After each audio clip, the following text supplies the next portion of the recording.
Anda diharapkan mampu untuk memahami manajemen dan lingkup manajemen pengawasan, perencanaan pengawasan, pengorganisasian pengawasan, pelaksanaan pengawasan, pengendalian pengawasan.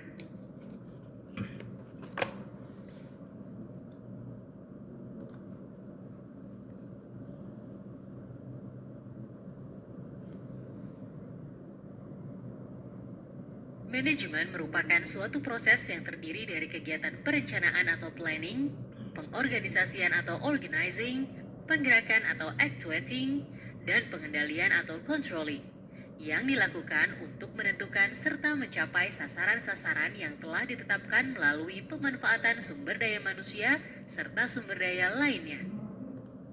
Dari definisi tersebut tercermin pernyataan-pernyataan berikut. Manajemen dianggap sebagai proses, yaitu cara sistematis dalam melakukan sesuatu. Terdapat 4 fungsi manajemen, yaitu perencanaan, pengorganisasian, penggerakan, dan pengawasan. Manajer menggunakan sumber daya manusia dan sumber daya lainnya. Manajemen melibatkan tindakan untuk mencapai tujuan organisasi. Apa saja 4 fungsi manajemen?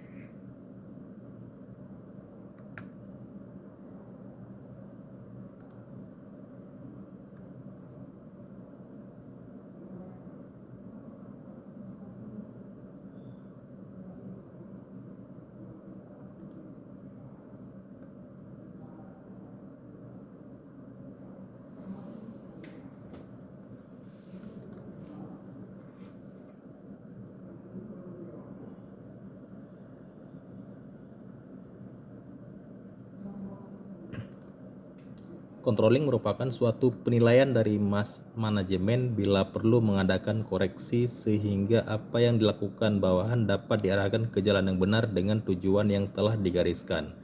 Controlling dilakukan untuk memastikan seluruh rangkaian kegiatan yang telah direncanakan dan dilaksanakan bisa berjalan sesuai target yang diharapkan.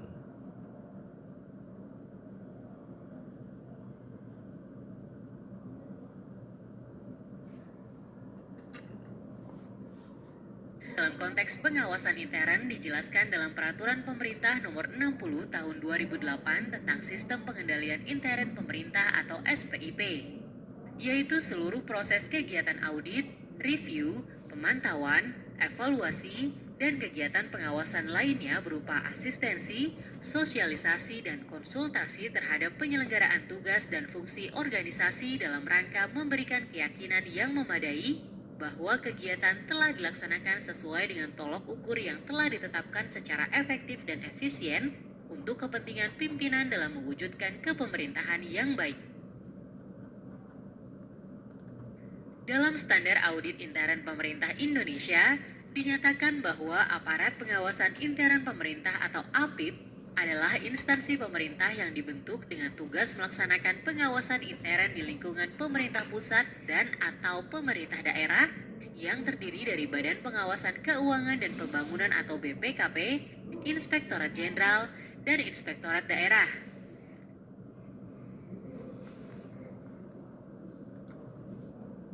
BPKP menyelenggarakan urusan pemerintahan di bidang pengawasan keuangan negara atau daerah dan pembangunan nasional. Sedangkan Inspektorat Jenderal menyelenggarakan pengawasan intern di lingkungan kementerian. Lalu Inspektorat Daerah membantu kepala daerah, gubernur, bupati, wali kota membina dan mengawasi pelaksanaan urusan pemerintahan yang menjadi kewenangan daerah dan tugas pembantuan oleh perangkat daerah atau SKPD. Pengawasan dapat didefinisikan sebagai suatu proses perencanaan, pengorganisasian, penggerakan atau pengarahan untuk melaksanakan, dan pengendalian penggunaan sumber daya dalam rangka kegiatan audit, review, evaluasi pemantauan, dan kegiatan pengawasan lain terhadap penyelenggaraan tugas dan fungsi organisasi untuk mencapai tujuan atau sasaran kinerja pengawasan. Dengan demikian, secara garis besar, manajemen pengawasan terbagi dalam 4 tahap, yaitu perencanaan pengawasan atau planning, pengorganisasian pengawasan atau organizing, pelaksanaan pengawasan atau actuating, dan pengendalian pengawasan atau controlling. Menurut Peraturan Menteri Negara Pendayagunaan Aparatur Negara, melaksanakan kegiatan perencanaan pengawasan adalah suatu proses membantu pimpinan unit pengawasan dalam merancang, menetapkan tujuan dan sasaran kinerja pengawasan, memutuskan bagaimana tercapainya, dan mengidentifikasi tindakan-tindakan yang diperlukan untuk mencapai tujuan dan sasaran pengawasan yang telah ditetapkan tersebut. Dalam paragraf 3010 SAIPI, menyusun rencana kegiatan audit intern terdapat dua jenis penyusunan rencana pengawasan, yaitu penyusunan rencana strategis dan penyusunan rencana kegiatan audit intern tahunan dengan prioritas pada kegiatan yang mempunyai risiko terbesar dan selaras dengan tujuan APIP. Perencanaan pengawasan strategis. Perencanaan pengawasan strategis atau jangka panjang adalah rencana program kerja yang disiapkan untuk waktu 5 tahun atau lebih dari 1 tahun dan berdasarkan pada analisis risiko sebagai aspek atas kegiatan saat ini maupun yang direncanakan masa datang.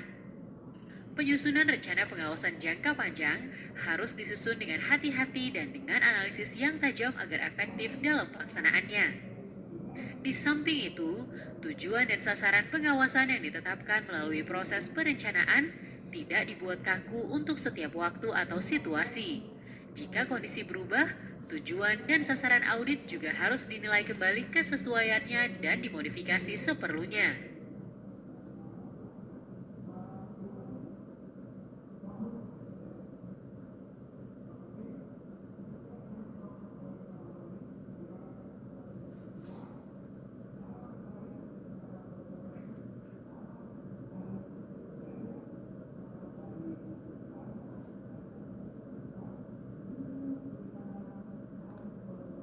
Pengorganisasian pengawasan menurut Peraturan Menteri Negara Pemberdayaan Aparatur Negara dapat disimpulkan sebagai suatu proses memilah, merinci, membagi pekerjaan pengawasan yang akan dilakukan, mengalokasikan sumber daya, dan mengordinasikan hasil kegiatan pengawasan kepada pihak-pihak yang berkepentingan untuk mencapai tujuan dan sasaran pengawasan yang telah ditetapkan.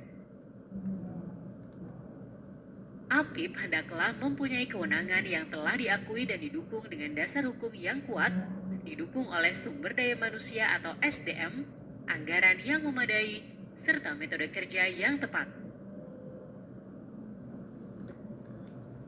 Kewenangan APIP bersifat independen dan objektivitasnya dalam melaksanakan tugas pengawasan. APIP langsung bertanggung jawab kepada pimpinan tertinggi organisasi. Kemudian sumber daya manusia, auditor harus mempunyai pendidikan, pengetahuan, keahlian, dan keterampilan, pengalaman, serta kompetensi lain yang diperlukan untuk melaksanakan tanggung jawabnya. Lalu pengolahan anggaran. Dengan penganggaran, manajemen dapat merencanakan, mengatur, dan mengevaluasi jalannya kegiatan. Anggaran pengawasan harus disusun sesuai dengan perencanaan strategis yang telah ditetapkan. Metode kerja ini dimaksudkan untuk mendukung optimalisasi sumber daya. Diperlukan suatu metode kerja yang tepat dalam pelaksanaan pengawasan, terutama berupa pembagian tugas, kewenangan, dan pengembangan kebijakan. Proses pelaksanaan adalah tahapan eksekusi dari apa yang telah direncanakan dan ditunjang dengan apa yang telah diorganisasikan, sehingga tujuan organisasi dapat tercapai. Dalam melaksanakan eksekusi kegiatan pengawasan, perlu diperhatikan beberapa hal, seperti penugasan auditor, dokumentasi pengawasan, komunikasi hasil pengawasan, dan koordinasi pengawasan.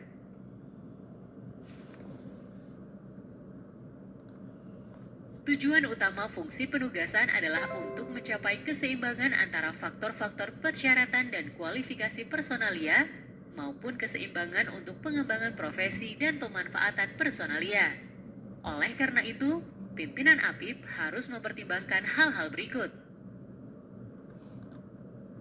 Faktor penugasan yaitu yang pertama jenis dan kompleksitas objek audit, yang kedua kondisi objek audit yang diketahui atau diperkirakan, yang ketiga industri yang bersifat khusus dan memerlukan keahlian khusus, yang keempat pertimbangan waktu, yang kelima kesempatan untuk melakukan pelatihan di lapangan. Kemudian faktor personalia yaitu kualifikasi personalia, ketersedianya waktu yang telah diproyeksikan. Yang ketiga, pertimbangan independensi termasuk kemungkinan adanya konflik. Yang keempat, konflik of interest. Yang kelima, hubungan dengan objek audit. Yang keenam, mutasi petugas secara periodik untuk mengenalkan auditi dan industri yang berbeda dan anggota tim yang berbeda. Kemudian kesempatan untuk mengembangkan profesi. Dalam melakukan penugasan pengawasan, baik yang bersifat assurance maupun consulting, tim auditor mendapatkan berbagai macam informasi berupa bukti, hasil pengamatan, hasil analisis, maupun dokumen permanen yang dibuat dari objek pengawasan. Informasi yang didapat dan dihasilkan harus didokumentasikan secara rapi dalam suatu kertas kerja audit. Tujuan penyusunan kertas kerja adalah menegaskan dan mendukung pendapat, simpulan, dan rekomendasi, meningkatkan efisiensi dan efektivitas kegiatan, menyediakan informasi sebagai dasar penyiapan laporan atau menjawab pertanyaan dari pihak auditi atau pihak lainnya, membuktikan bahwa auditor telah melaksanakan tugas sesuai dengan standar audit APFP atau APIP, memudahkan perencanaan dan supervisi, mendukung pengembangan keahlian auditor, membantu memastikan bahwa pekerjaan audit yang didelegasikan telah terlaksana dengan baik. Referensi di masa mendatang. Komunikasi hasil penugasan audit intern antara lain berguna untuk mengkomunikasikan hasil penugasan audit intern kepada auditi dan pihak lain yang berwenang berdasarkan peraturan perundang-undangan, menghindari kesalahpahaman atas hasil penugasan audit intern, menjadi bahan untuk melakukan tindakan perbaikan bagi auditi dan instansi terkait, memudahkan pemantauan tindak lanjut untuk menentukan pengaruh tindakan perbaikan yang semestinya telah dilakukan. Dalam pelaksanaan penugasan pengawasan, koordinasi yang efektif sangat diperlukan dan turut menentukan keberhasilan. Tujuan koordinasi adalah untuk memastikan cakupan yang tepat dan meminimalkan pengulangan kegiatan.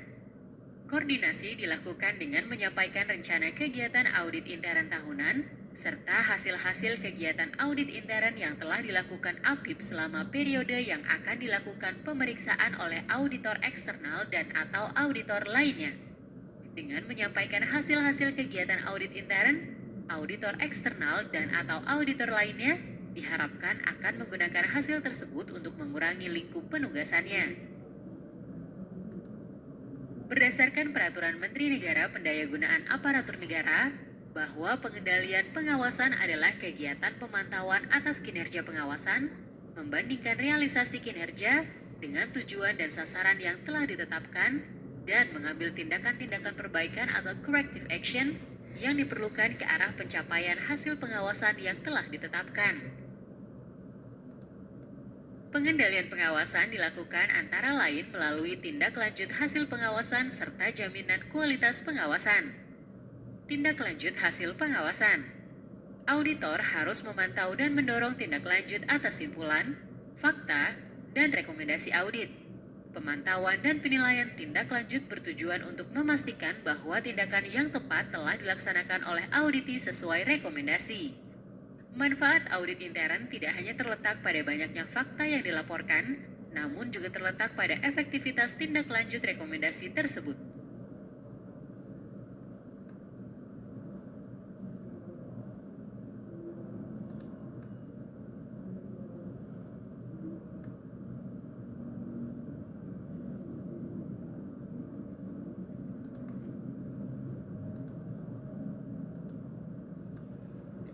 Supervisi, pengawasan atau pengendalian oleh atasan terhadap pelaksanaan tugas bawahannya atau berupa bimbingan dan pengawasan terhadap para asisten diperlukan untuk mencapai tujuan audit dan menjaga mutu audit.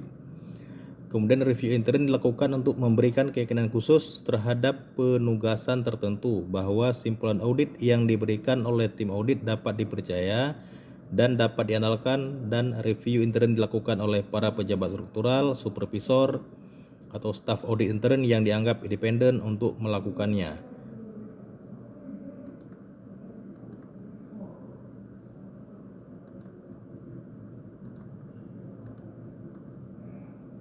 Apa Apa saja 4 tahap manajemen pengawasan?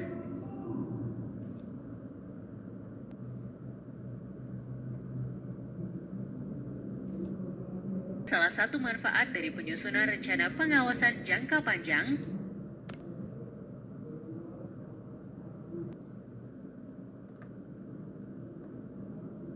apakah tujuan utama fungsi penugasan?